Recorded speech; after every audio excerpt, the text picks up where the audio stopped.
Hello everyone. In this video we're going to pick up where we left off in section 9.9, which is representation of functions by power series, and we're going to look at subsection 2, which is operations with power series. The following operations of power series used with differentiation and integration provide a means for developing power series for a variety of elementary functions. So the idea here is not every function looks exactly like a geometric series. It doesn't look like a over 1 minus r, and there's no way to algebraically manipulate it to look that way. But because we're able to add power series, subtract power series, and then we can plug in a value to a power series, and we can plug in x to some power into a power series. Because we're able to do that, we can then use combinations, and we can manipulate different power series to look like the functions we want, to then write them using a geometric series.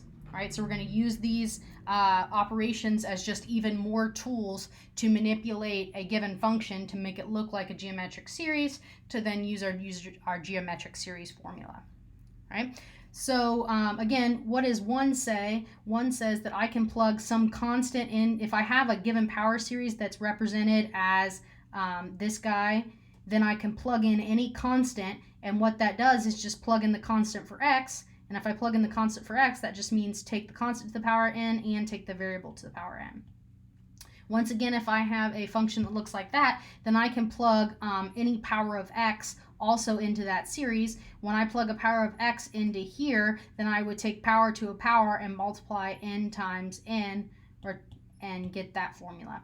And then, as you would imagine, for property 3, if I add or subtract two geometric series like these above, then I can always basically like factor out the powers of x's and just add or subtract the coefficients there. Okay, one thing to note too is that the operations can also change the interval of convergence. Right, so we should always still check what the interval of convergence is for these guys. Okay, so let's find a power series for f of x equals 3x minus 1 over x squared plus minus 1 centered at 0 and state its radius of convergence. Okay, so again, at first glance, this doesn't look anything like a geometric series, so I don't know what to do.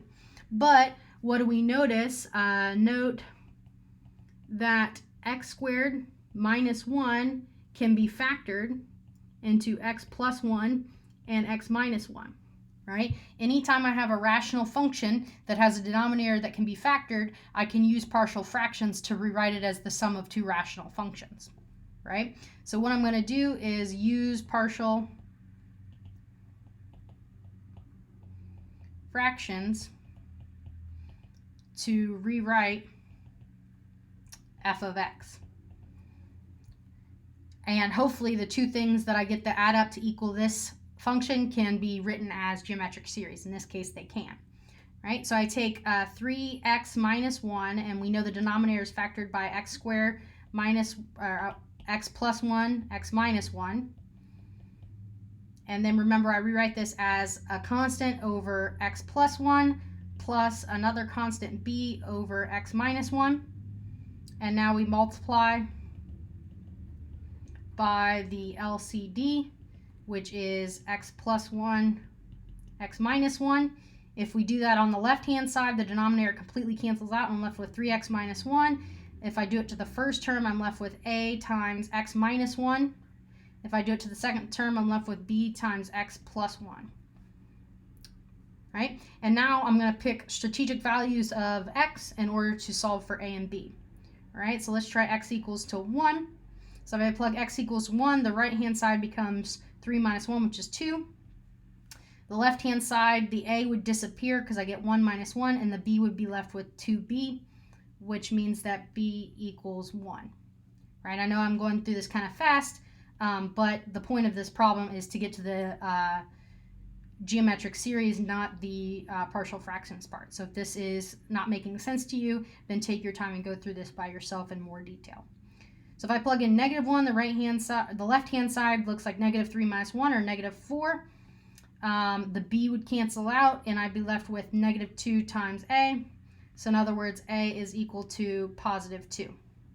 So what did we figure out? We figured out that 3x minus 1 can be written over x squared minus 1 can be written as a, which is 2 over x plus 1 plus b over x minus 1, right? And now, b, we found b, right? B is 1. So now these guys can be manipulated to look like geometric series, right? This just becomes like a practice problem from the previous video, right? Like it looks like something like this that I can manipulate to rewrite it as 1 over 1 minus x, right? So let's do these in different colors.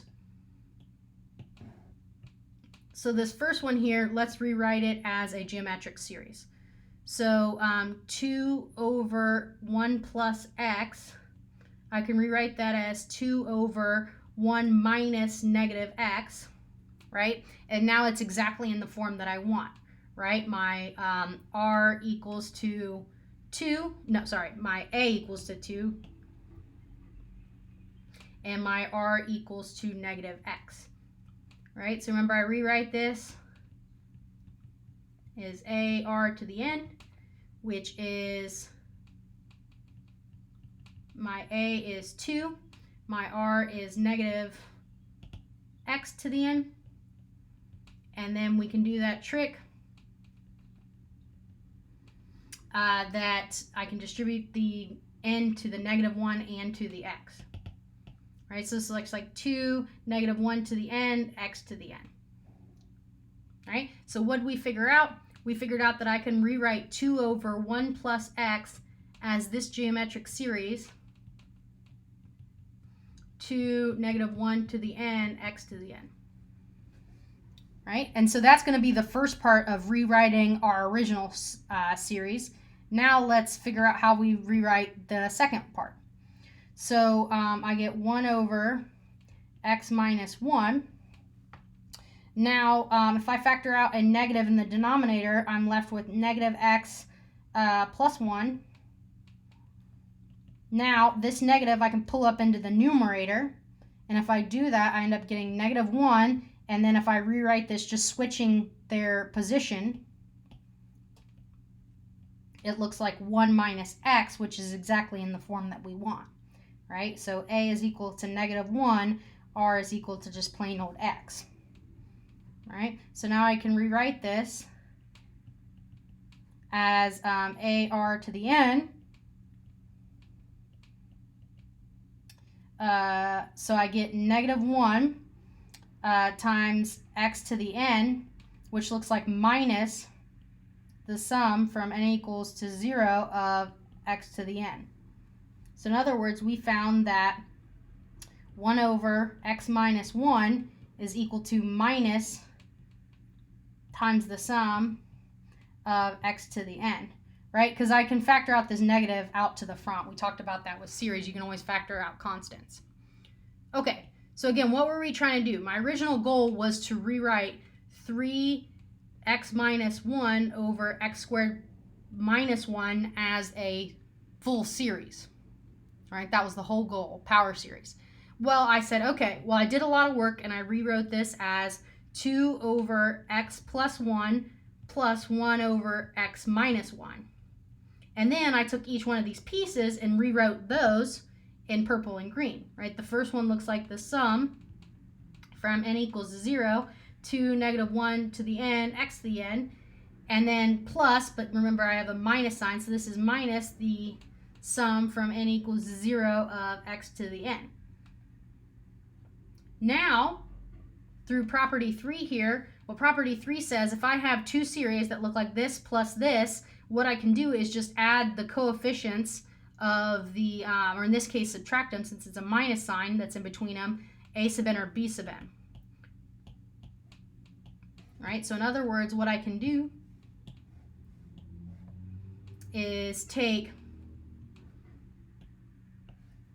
this piece minus this piece, right, because of the minus sign.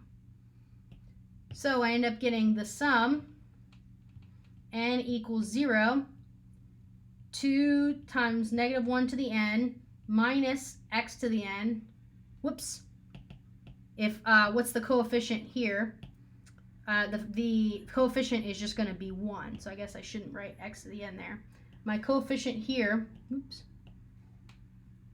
is implied to be 1, right? Because it's 1 times x to the n. So I put a 1 there, and then remember I'm kind of like factoring out the x to the n. So that is my geometric series. And again, now we look at this and we say, when does this converge? It converges for, in both cases, in both series and in the final series, I'm centered at x equals 2. I know my radius is either x or negative x. So I write r is less than 1. In this case, I get x is less than 1. Right? Because in this case, what am I taking to the n? I'm taking 1, and this guy looks like it's just my a. Right? So this is my r, this is my a. Right? So that's my radius of convergence is 1.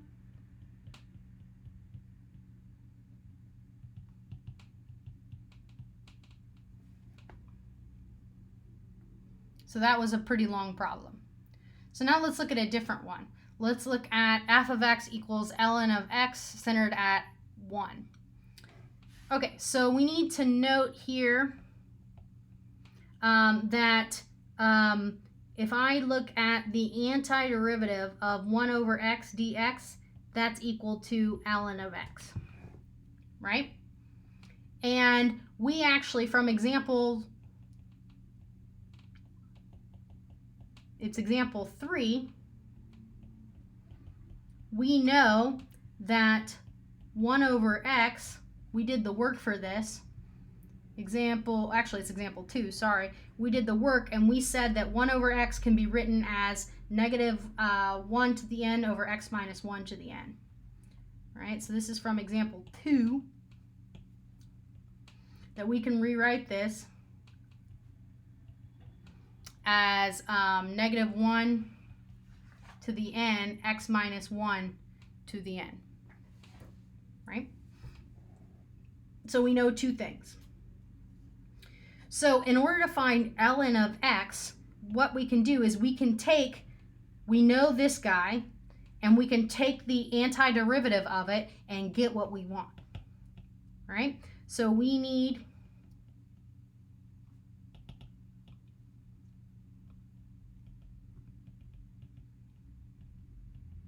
to integrate 1 over x, right? Because ln of x is equal to the integral of 1 over x dx, right? But by the other example we did, we figured out that 1 over x can be rewritten as the sum, n equals 1, negative 1, 1, x minus 1, n. I actually breezed over something that I didn't want to breeze over. Remember that when I take this antiderivative, it's actually the absolute value of x, right? And why did I get to lose the absolute value here? Well, remember in this previous example where I was looking at 1 over x, I said that my interval of convergence is from 0 to 2. Remember, the only reason I need this absolute value is because ln of x is not defined for 0, because ln of 0 is undefined, and negative numbers. But since my radius of convergence, so I'll write it in purple because it corresponds to the purple from before,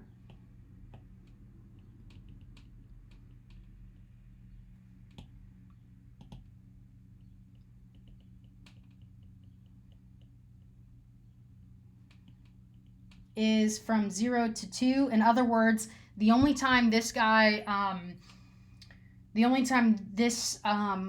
function 1 over x can be represented as this infinite sum is when I plug in the x values, not including 0 to 2, right? And so since I'm not going to be plugging in values that are negative or 0, I can lose the absolute value.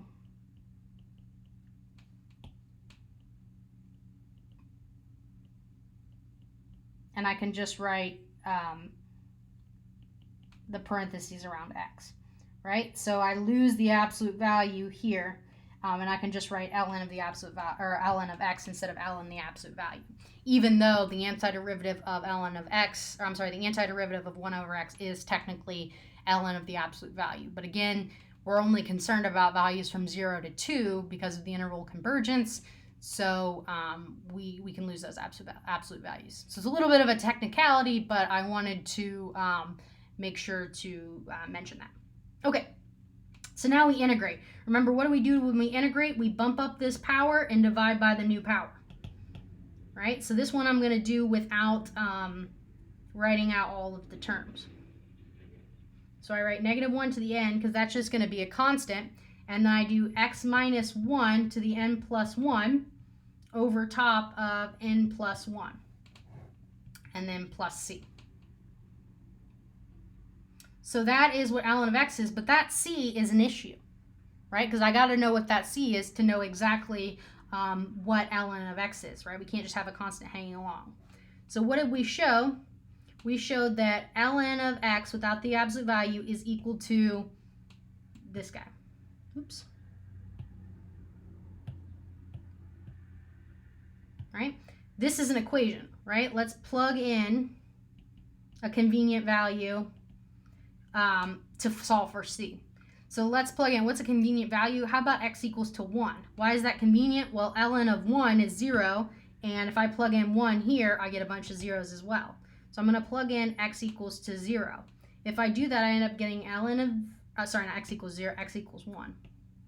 So I get ln of 1 equals 2, and we'll write out the terms. So -1 to the 1, and then 0 to the 2 over 2.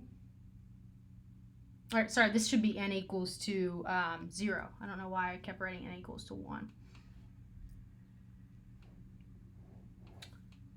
N equals to 0. So if n equals to 0, then this would be -1 to the 0 power, and then 0 minus 0 to the first power, and then over 1 plus -1 to the first power, 0 to the second power over 2 plus, and so on, and then c. ln of 1 is 0.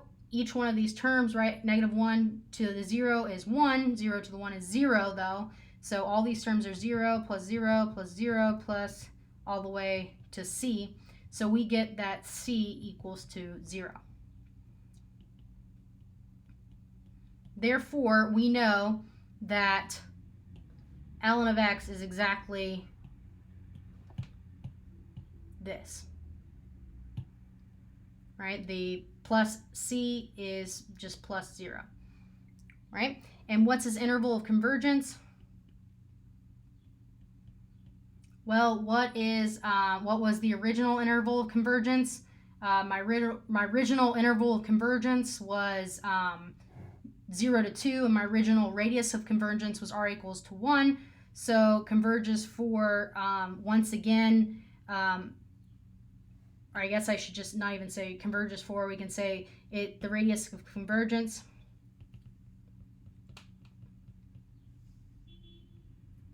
is r equals to 1, just like before. And why is that? Remember we showed in the previous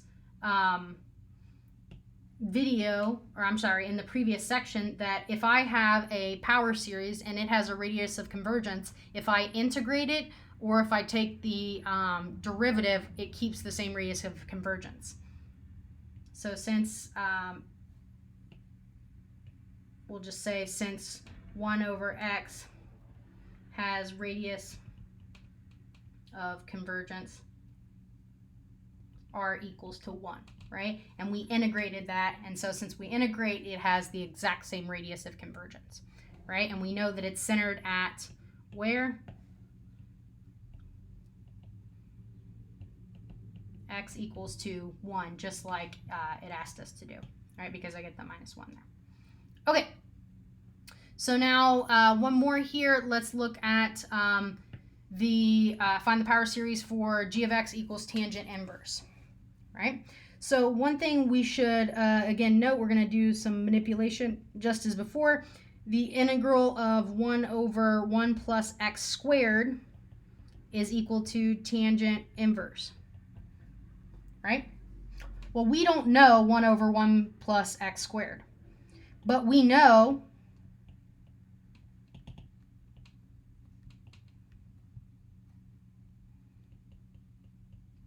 one over 1 plus x. So if f of x equals 2, so I'm going to write this as f of x, we know that f of x equals 1 over 1 plus x is equal to n equals 0, negative 1 to the n, x to the n. I can't remember if we showed that in this section or in the last section. I think it might have been the last section. Yeah. So in the last section, we showed that this guy, and if you just did a simple geometric series with negative x on there, you'd see that, right? So we know that that is what 1 over 1 plus x is. But I don't want 1 over 1 plus x. I want 1 over 1 plus x squared. Then I'll take the antiderivative of that. Then I'll have my tangent, right? So what can we do? Well, if we look back up to these properties of or operations with power series, we look at operation number 2. What does operation number 2 tell me? It tells me that I can plug in powers of x, and if I plug in powers of x to the function, then it will plug in powers of x to the power series. So in other words, if I plug in f of x squared, what will that do? It'll plug x squared into here, right? Because f is this function. If I plug in x squared, that means replace x with x squared, right? So 1 plus x squared. And then what that theorem tells me is if I plug in this function is equal to this is equal to this. So if I plug in x squared here, I plug in x squared here, and I plug in x squared here. So I get the sum from n equals 0, negative 1 to the n, x squared to the n. That's what that theorem tells me, is I can plug in x squared into all of these, and now I can manipulate this. If I have x squared to the nth power, that's x to the 2n. So what did I do? By plugging in x squared, and I had this known function, and I knew to get here to what I want to integrate, I need x squared right here. So I plugged in x squared into it, which means plug it into the power series as well, and I figured out that 1 over 1 plus x squared is equal to this piece right here. Now that I have 1 over 1 plus x squared, I can take the antiderivative of it, and that will give me my tangent inverse, right? So tangent inverse of x is equal to the antiderivative of 1 over 1 plus x squared dx. But what is 1 over 1 plus x squared? That's what we just found, right? From that formula, that's equal to n equals 0, negative 1, x to the 2n dx. So now I integrate this. Again, what do? I bump up the power of x and I divide by the new power.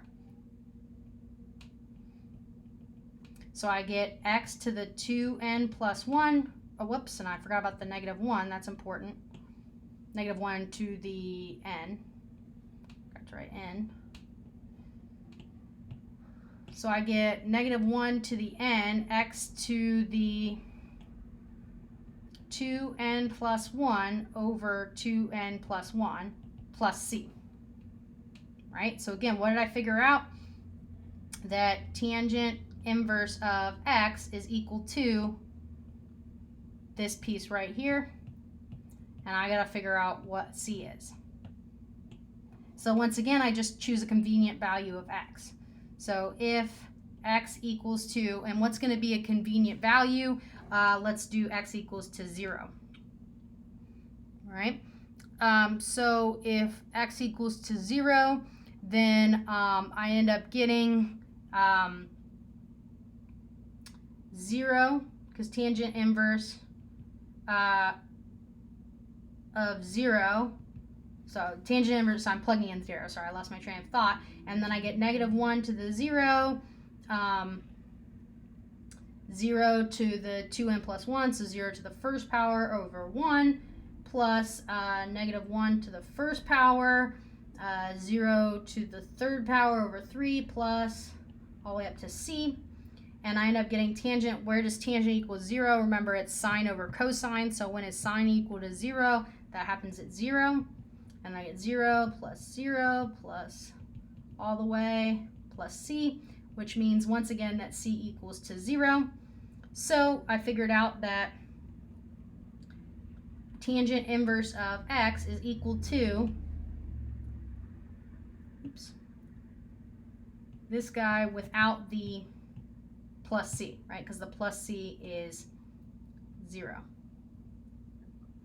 And also, if I were going to look at the interval of, or the radius of convergence,